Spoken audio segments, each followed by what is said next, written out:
Dando sequência ao nosso ciclo de conferências, o tema que nós escolhemos hoje é um tema assim, bastante polêmico, um tema bastante interessante, né, do ponto de vista do estudo bíblico, do estudo dos fenômenos, do estudo do final dos tempos, dito final dos tempos, tal.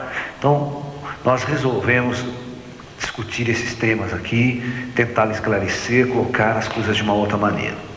Então, o tema que nós escolhemos hoje é o anticristo. Então, o anticristo. Muito bem. A própria palavra Cristo é uma palavra grega, tá? Que significa o ungido, tá? Tem o mesmo significado, vamos assim dizer, espiritual, se nós formos olhar para o lado do Oriente, do Extremo Oriente, com o conceito de iluminado, tá? Então, a ideia central é a mesma. O Cristo significa o iluminado.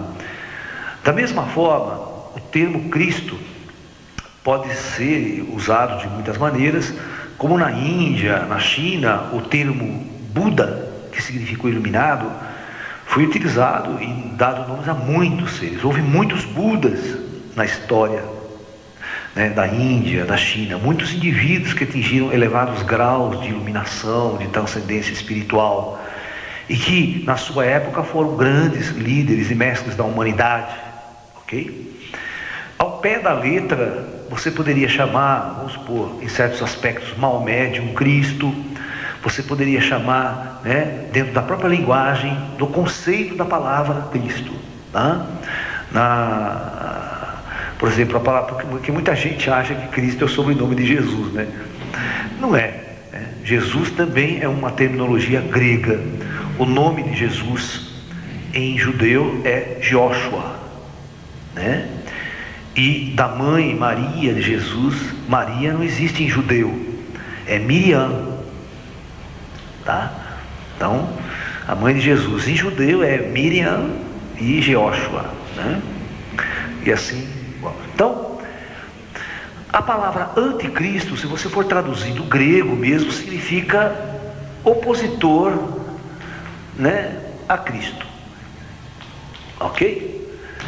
Então, na época, né, na época da própria expansão do Evangelho por Roma, naquela época, né, das igrejas, no começo mesmo da era cristã, da pregação, da formação do próprio cristianismo, existiam muitas outras seitas, muitas outras culturas que pregavam, né, ideologias bastante diferentes ou até contrárias à de Jesus. Esses indivíduos eram considerados anticristos também na época, né, porque não seguiam a doutrina cristã. Então, todos aqueles que não seguiam a doutrina cristã eram chamados na época de anticristos, né? Durante toda a Idade Média, por exemplo, para justificar as cruzadas contra o Império Otomano, nós tivemos a consideração, né, de todos os muçulmanos, o próprio Maomé de um anticristo, certo? Devido a uma pregação que aparentemente era diferente do cristianismo, que, vamos supor, dividia o poder, né? Então, por exemplo, em Roma, segundo as tradições, a humanidade já chamou basicamente, vamos supor, 4 pessoas de um anticristo, né? A primeira dela seria o imperador Nero, imperador de Roma, que foi um dos grandes perseguidores dos cristãos, né, na época romana. Então, naquela época, Nero era considerado um anticristo, né? Inclusive, análises estruturais do famoso número 666, que aparece no livro Apocalipse da Bíblia, nós vamos conversar hoje, uma análise mais cabalística, uma análise mais ligada ao conceito de letras no alfabeto judaico, né? Você vai chegar ao nome de César, né? O imperador romano, Nero César, esse pessoal todo que era perseguidor dos cristãos. Então, existe uma dúvida muito grande nos pesquisadores da Bíblia, inclusive nos pesquisadores do próprio Apocalipse da Bíblia, de que aquele texto poderia estar simplesmente se referindo à época, e não uma questão futura, de agora, desse momento que nós estamos vivendo, ok? Então, um texto das perseguições das igrejas, né? E aquela época toda, então foram feitos aqueles livros de profecias, aquelas discussões, e esse meia-meia, esse anticristo, então, a que o Apocalipse poderia se referir, seria, na verdade, estariam falando, né, de Nero naquela época, né, do César, do imperador romano, ok? Muito bem, mas o curioso é que a palavra anticristo só aparece 4 vezes na Bíblia, só 4, e não aparece nos evangelhos, aparece nas cartas do apóstolo João, tá? Só 4 vezes. Por exemplo, o Apocalipse da Bíblia não usa em nenhum de seu texto a palavra anticristo. Eles usam exatamente o termo, né? O termo da besta. Ele fala a besta do Apocalipse, algo que virá, né? Que tomará conta do mundo e será contrário à doutrina de Cristo, e virá marcado com o número da besta, que é o 666. Então, vamos tentar entender e discutir um pouco esse significado, né, dessas ideias. Muito bem. O segundo anticristo, na tradição aí que o pessoal tem colocado, é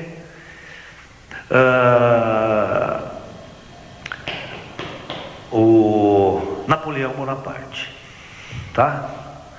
Então, Napoleão, exatamente na época, Napoleão foi considerado o anticristo, exatamente como parte de uma propaganda inglesa, né?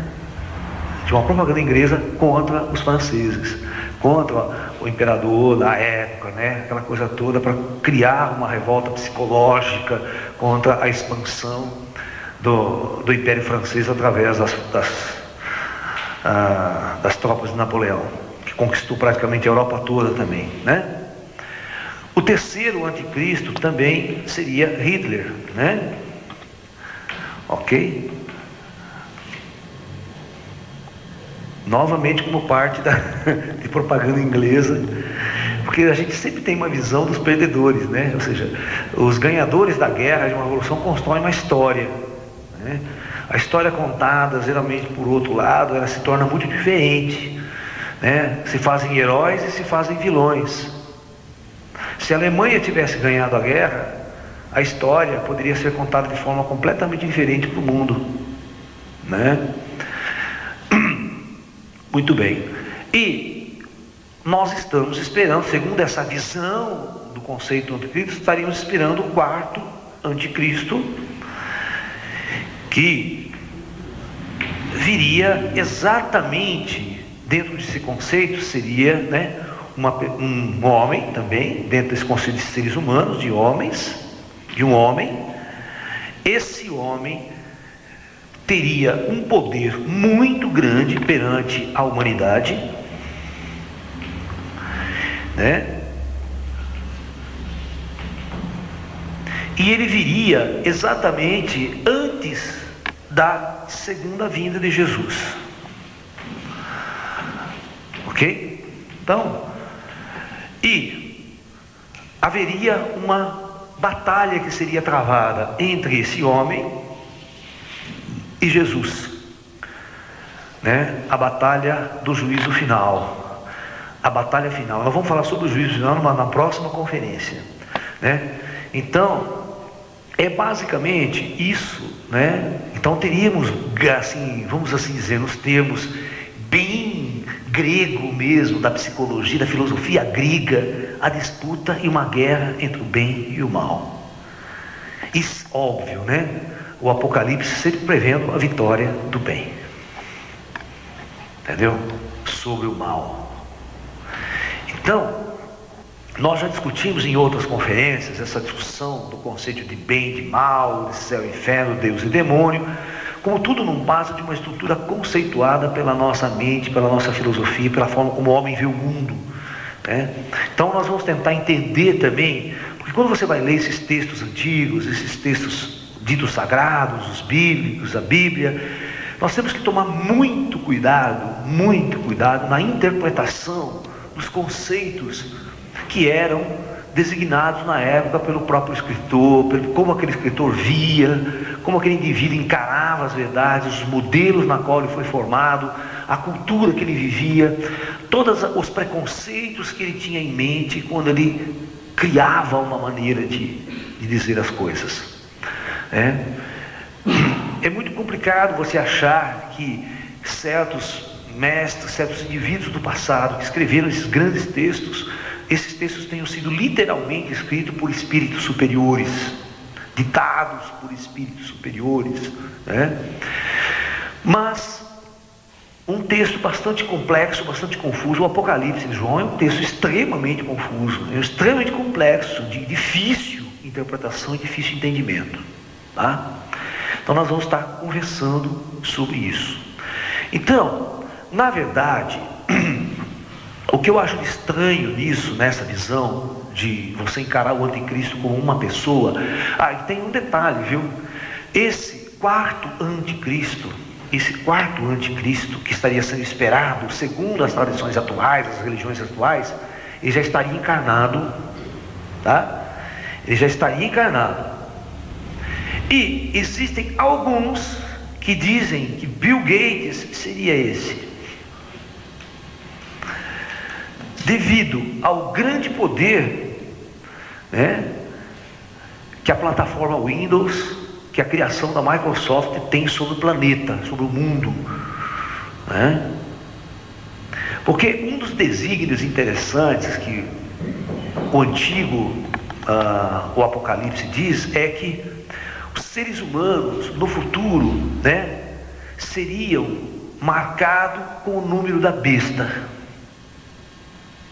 e seria reconhecido da mesma forma como os escravos romanos eram marcados com números nos braços, sabe? Entendeu? Você poderia estar sendo marcado com código de barras, por exemplo. Tudo no mundo é código de barras. Você vai no supermercado, tudo aquele código de barra que o computador lê, né? O seu RG já tem código de barra, tudo tem código de barra. É como se você fosse identificado por um número, o seu CPF, o seu RG, o seu SIC. Se você dá seu nome, ninguém liga para você. A turma quer ver o seu CPF, seu número, né? O número da besta. Entendeu? Então, muitos acreditam que num futuro próximo, seria a Inglaterra, tem um sistema de monitoramento. Você sabia que eu vi uma estatística na televisão, por causa desse problema de terrorismo, esse medo, existe na Inglaterra, parece que uma câmera para 7 cidadãos, uma câmera de vídeo monitorizando para cada 7 cidadãos, espalhado. Então assim, o indivíduo é vigiado 24 horas por dia. Pode chegar a um ponto de você introduzir chip nas pessoas e esse indivíduo ser monitorizado aonde quer que ele esteja, até na hora que vai no banheiro. Por GPS as pessoas sabem onde eles estão. Se você for procurado pela polícia, a polícia sabe onde você está. E esse chip pode ser implantado. Você sabia que existem alguns industriais com medo de sequestro, né? Já implantaram esse chip nos seus corpos, né? E se ele for sequestrado, aciona-se o GPS via satélite e acha onde ele estiver. É um sistema de segurança, né? Nesse caso, um sistema de segurança, mas pode um sistema político ser um sistema de vigilância, um sistema de repressão. Tem um filme muito interessante, né? Chamado 1984, vocês já viram? 1984 é um filme muito interessante, do H.G. Wells, se não me engano, né? Acho que é, né? E ele escreve sobre uma sociedade extremamente repressora, né? Extremamente repressora, onde você é monitorizado do começo ao fim do dia, né? Na verdade, quando ele escreveu o livro, né, em 1900, acho que antes da Segunda Guerra Mundial, ele estava fazendo uma crítica assim, bastante violenta ao comunismo soviético, né? A forma de controle do cidadão, controle de ideologia, controle, né, do que você pensa, do que você consome. Aí seria aquela sociedade de androides ao extremo mesmo que nós estávamos discutindo há muito tempo, onde você não tem liberdade nenhuma para criar, para seguir o seu caminho, para ter sua... Não, você é condicionado muito fortemente desde a infância e é monitorizado para não sair fora da boiada. Jamais você poderá sair fora da boiada. É um Matrix bem controlado, né? Bom, então eu acho uma forma muito primitiva de ver e de encarar. Primeiro, eu não considero essa história de luta entre o bem e o mal. Nós temos uma visão bastante diferenciada do que a gente conceitua de bem e de mal, né? Também não acredito que Jesus, como indivíduo, como pessoa, viria para fazer uma guerra, né, apocalíptica, né, com um homem, com um anticristo. E da mesma forma, veja bem, considerar esses indivíduos no passado como anticristo é uma coisa meio complicada do seguinte ponto de vista. Veja se vocês concordam comigo, né? Você tem uma humanidade inteira que vive um materialismo absurdo. Você tem uma civilização inteira, um país inteiro, uma Alemanha inteira que se levanta, aceita um regime nazista. A Itália aceita um regime fascista. Você tem mil tipos de... O comunismo, que aceita um regime extremamente, desse que nós estamos acabando de falar, né, de extrema observação do cidadão, sem nenhuma liberdade, né? E você tem uma repressão violenta. Aí ocorre guerras e conflitos entre nações, entre o mundo todo entra em guerra. E só o indivíduo leva a culpa. Só esse indivíduo, Hitler, Napoleão, né, nas suas épocas devidas, ou só o Hitler que é culpado. É muito fácil você jogar a culpa nos outros, né? Você achar um bode expiatório. Não, eu não. Eu estava só cumprindo ordens, igual... É engraçado que quando houve o tribunal de Nuremberg, né, para julgar os criminosos de guerra, né, a maior parte dos soldados e dos altocomandos chegavam lá e falavam assim: não, eu estava cumprindo ordens, matei, torturei, mas eu estava cumprindo ordens. Você sabia que muitos deles eram absolvidos, né? Somente aqueles que davam as ordens no alto escalão é que foram julgados e mortos. Agora, você vai cumprir uma ordem dessa, cara? Você não pensa e tal. O soldado não pode pensar. O soldado tem que ser um androide, ele tem que obedecer. Não importa a ordem que o general dá lá em cima. E esse conceito é um conceito das duas sociedades, da que julgou e da que foi julgada. Você não absolvia. Por exemplo, os grandes criminosos de guerra japoneses durante a Segunda Guerra Mundial, que trabalharam com bombas químicas e bombas biológicas, na fabricação de armas biológicas, que usaram cidades inteiras chinesas para testar suas armas, matando crianças e cidadãos que nem em guerra estavam. Quando os americanos capturaram esses homens, ao invés de matar pelo tanto fuzilamento, não. Todos foram absolvidos e levados para os Estados Unidos para trabalhar para os americanos, para fabricar as mesmas armas para os americanos. Tá bom? Isso você... Então, agora a gente começa... Quais são os verdadeiros valores, né, numa guerra, num conflito? Quais? Por exemplo, Von Braun, que fez o foguete V2 na Alemanha, que mandou, não sei, mais de 1000 bombas para Londres, arrebentando com a cidade inteira, matando quantas pessoas? Ao final da guerra, ele foi levado como um herói para os Estados Unidos, né? Para ser chefe do programa Apollo, né?